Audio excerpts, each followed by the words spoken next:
It's a great day here at Investment where we create performance assessments, BI dashboards, and decision analytics to help companies make better decisions, reduce costs, and grow their profits. We hope this SlideShare vlog will help you have a great day too. We recently completed a set of interviews with executives on how they choose vendors and found often they're lacking the performance and effectiveness data that they would like to have, perhaps on a set of dashboards, and that makes for some bad habits when they actually have to choose vendors that may not have that data for them, and that's what this vlog is all about. This sort of command might sound familiar to some of you, where the CFO or some executive says we really need to stop using the big four or whoever it is that's really popular in your industry that you have brand recognition for to go to for those services, and instead they're asking you to use capable but perhaps lesser well-known boutique consultancies for that same work. This is done for a number of reasons, often for cost savings because the rates can be substantially different going from one of the larger providers to one of these more boutique providers, and there's nothing the matter with that as long as you can save the money and maintain the quality, because ultimately you want to still have similar performance. And the challenge that presents as we were conducting the interviews is which ones do you choose? Without that brand recognition, there's an awful lot that is left unknown to folks that are forced with that choice to still staff and make the project happen without necessarily using whoever is the most well-known in their industry. So what you would like to see and what everyone would like to have is really a set of metrics around performance and effectiveness. And one of the things that we often are surprised about is how often these ideas are used to mean the same thing, but they're actually quite different. Performance metrics are those things that you're actually observing. They're behaviors that you are expecting from, say, the consultant and indeed maybe your own employees, those actions and proficiencies of what they're actually making contributions to. A fair analogy might be the dashboard in a car. As you're driving, you're checking the speedometer, tachometer, the climate controls, and it's telling you about the performance that is current state of what's happening. You can observe that and see that things are working as you were expecting, and maybe even exceeding your expectations with some performance metrics that you have around the car or the situation that you're in if you're working in a professional environment.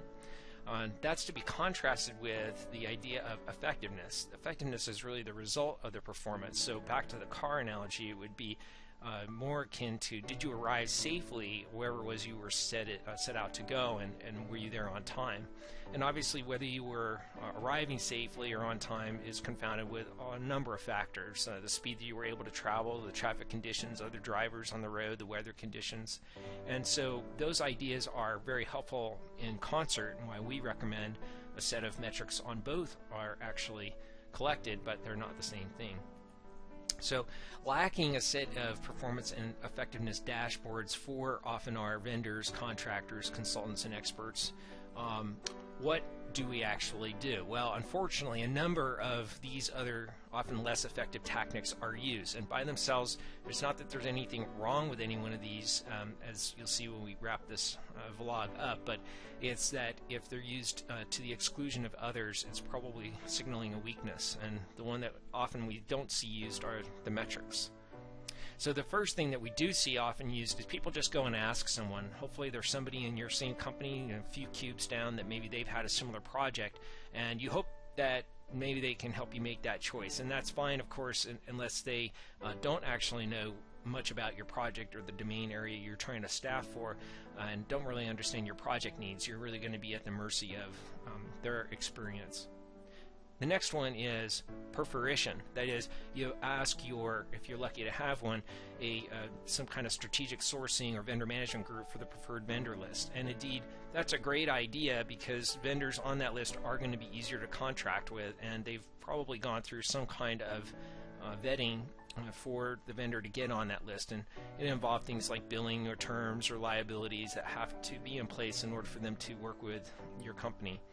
The thing is that being on that preferred list may or may not in fact be what you need. Sometimes you actually have to reach out, and maybe a vendor goes through the process to get on a preferred vendor list that's not there to actually be the better provider for you.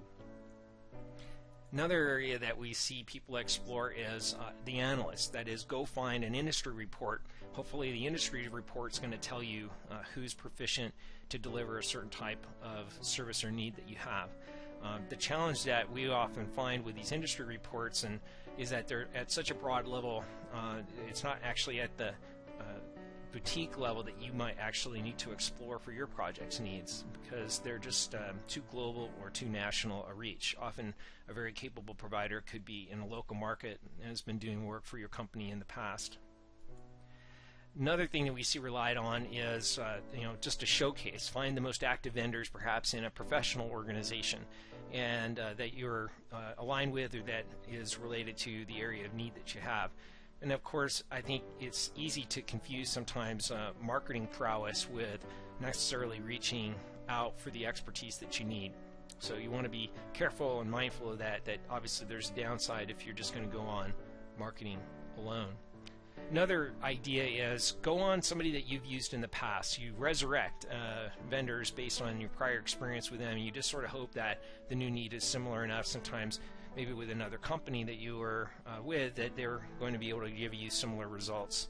The challenge with that is, of course, past performance doesn't necessarily guarantee the future result from the project need that you have. Next area, very, very common, is send it out for an RFP using some kind of pseudoscience to help you decide. This is very popular, of course, because then the vendors are effectively competing against each other, and you get back lots of responses that are very rich on the RFP. The challenge, of course, is that that's going to be rate limited by your own ability to pose relevant questions for your area of need, and that can be a challenge, especially if it's a new area that you're reaching out for help on to begin with, which is often what we see.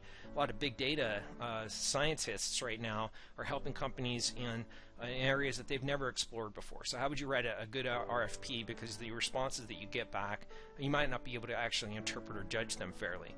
So just this is obviously a popular route, but it's going to depend on the appropriate questions that you're asking to begin with, and then your ability to judge those questions. And lastly, maybe you just Google it. If others on the top of a hit list are very popular on a topic of need or area, perhaps it signals their prowess in an area. And indeed, we agree that that is one factor that could be looked at, but it doesn't really relate very well to your particular needs or your project. So what we would actually recommend is one that's often not seen. If you're intending to try to shift spend, especially from the top tier provider to some kind of boutique and still maintain the quality, is it would be very helpful to have a set of metrics, performance and effectiveness metrics that are hopefully on a set of dashboards that you can gather, and that's really an important part of the solution, and one that we often don't see. It's puzzling nowadays because it's much more approachable and realistic to start to gather this kind of data for lots of vendors that are probably working in your company today, but often that information isn't systematically gathered. It's not made available to the decision makers at the right time, and that could actually influence a better choice, so it just goes missing, and they're using any of the other number of ways that we just talked about. So to pull that together as a helpful tool, we've outlined this here, and had a maturity score so that you can add up how frequently you might be using the various tactics that we've covered in this vlog. And of course, we recommend that if you don't have yet metrics and ratings on the providers, that's actually added to the set so that you're able to make better decisions in the future. We have lots of great tools and ideas and other tips. Join us over at Vestment or see a demo of our dashboards working to help our clients do exactly these kinds of things today.